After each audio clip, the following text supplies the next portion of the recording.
À la une du Figaro.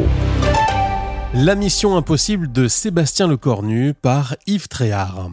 La gauche a le chic de faire croire aux Français que ses désirs sont des réalités. On se souvient, pour avoir aussi vite déchanté, de François Mitterrand voulant changer la vie en 1981. Avec la verve et le culot qu'on lui connaît, Jean-Luc Mélenchon demandait en 2022 qu'on l'élise Premier ministre.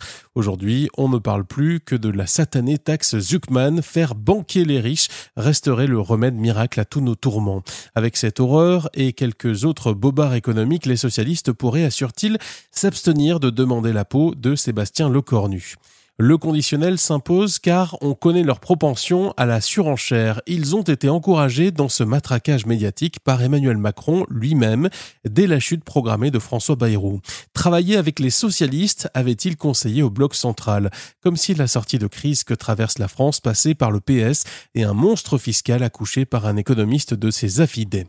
Si tel était le cas, l'opération aurait un coût faramineux propre à mettre la France encore un peu plus sous terre. Par ailleurs, elle ne permettrait pas au Premier ministre d'échapper à la censure.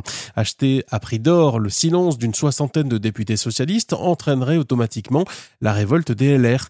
Elle ne ferait pas non plus changer l'humeur massacrante des insoumis et des élus du Rassemblement national. Aller dans ce sens serait donc peine perdue.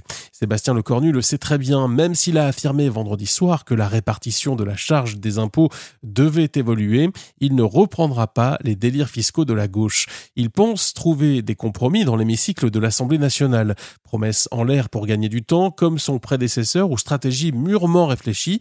On attend de voir sa méthode à l'épreuve.